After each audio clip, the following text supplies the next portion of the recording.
Oi pessoal, tudo bem? Estamos aqui mais uma vez. Hoje nós vamos dar prosseguimento à lição, terminar a lição 11, entrar no finalzinho da lição 10, quer dizer, para começar na lição 11 da nossa matéria História da Igreja. Espero que vocês estejam bem e vamos continuar a nossa aula. Na semana passada nós falamos sobre o ponto que chegou a Igreja Católica, a Igreja medieval, a Igreja Católica Romana na era medieval, o tanto que chegou de dificuldades com relação à corrupção, à imoralidade dentro do próprio clero. E hoje nós vamos falar um pouquinho sobre os pré-reformadores, porque a reforma aconteceu muitos anos depois, mais de 100 anos depois desses acontecimentos, que foi John Hus e John Wycliffe. Então nós vamos falar um pouquinho sobre eles hoje. Mas quando nós falamos sobre esses dois nomes, tanto John Wycliffe como John Hus, nós estamos falando em tempo onde as mudanças no mundo estavam acontecendo, onde a sociedade estava sofrendo toda uma situação, toda uma mudança, aquilo que nós chamamos do renascimento cultural e científico. Nessa época, houve uma expansão marítima e o crescimento comercial. Tanto é que na lição 11 já começa a falar sobre isso, algumas mudanças que nós vamos tratar na próxima aula sobre essas mudanças. Porque houve a invenção da imprensa, que facilitou muito, que ajudou muito para essa expansão. E com todas essas mudanças na sociedade, surgem esses dois personagens que nós queremos enfatizar um pouquinho hoje, que é John Wycliffe e John Hus. John Wycliffe nasceu na Inglaterra, onde estudou teologia lá em Oxford, como nós conhecemos a pesquisa sobre ele. Ele foi ordenado vigário na Igreja Católica Romana. Qual foi o seu legado? Ele enfatizava a igreja estudar e se firmar no Novo Testamento, na igreja neotestamentária, ele não abria a mão disso. Ele descobriu que os erros do catolicismo romano, e ele bateu de frente com isso, pregou contra a doutrina da transubstanciação. Eu não sei se você sabe o que é a transubstanciação. É aquele momento onde a pessoa está celebrando, onde é o momento da celebração da ceia do Senhor, e o pão se torna verdadeiramente o corpo de Cristo, e o vinho, ou o suco de uva, seja lá o que for, o cálice se transforma no sangue de Cristo. Por isso que é esse nome transubstanciação. E ele era contra isso, ele bateu de frente, porque aquilo ali, nós sabemos que o ato da ceia do Senhor, aquele momento ali, é um simbolismo. Tanto o pão, como o vinho, o cálice ou suco de uva, como você queira chamar, é um momento de memorial, é um momento de simbolismo, simboliza, mas não é literalmente. Então, eles começaram a pregar que aquilo ali era o corpo de Cristo e era o sangue de Cristo, por isso que chama esse nome de transubstanciação.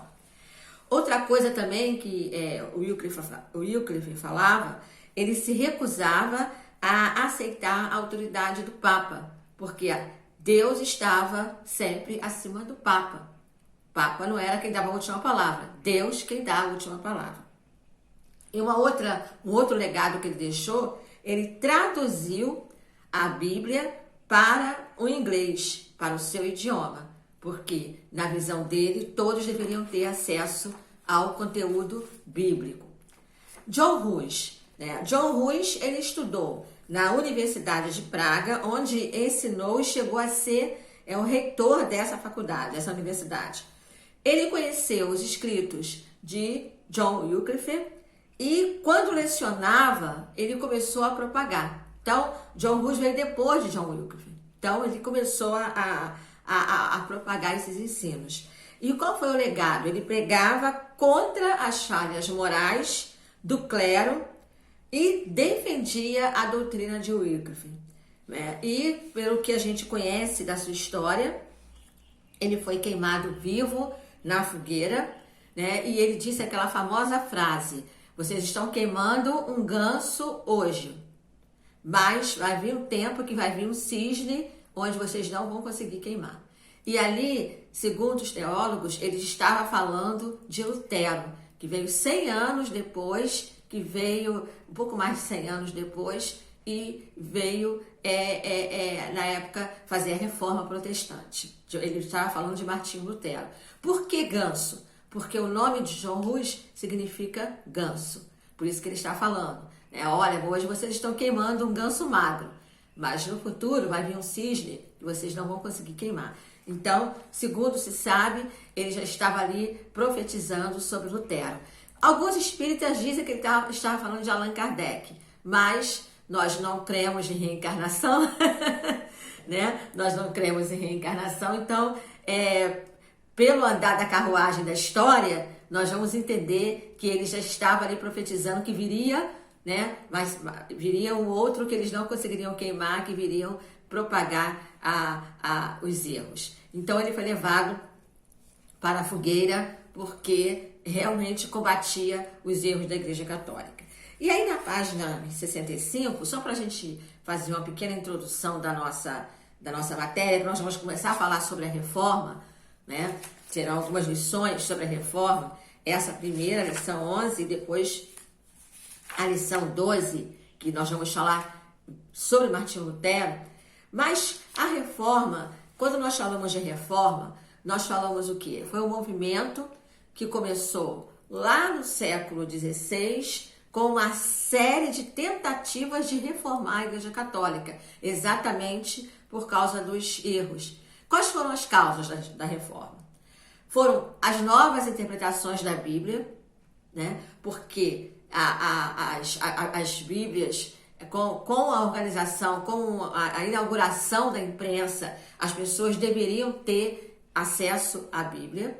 E com isso, as pessoas estavam interpretando de uma forma errônea.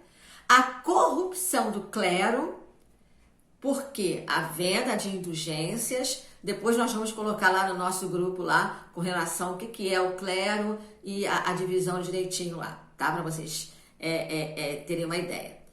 Então, a corrupção do clero, ou seja, da cúpula da igreja, a venda de indulgências, vendendo perdão para os pecados, ou seja, eu pequei, então eu vou dar lá um valor que eu posso comprar meu perdão e ter o meu lugarzinho lá no céu.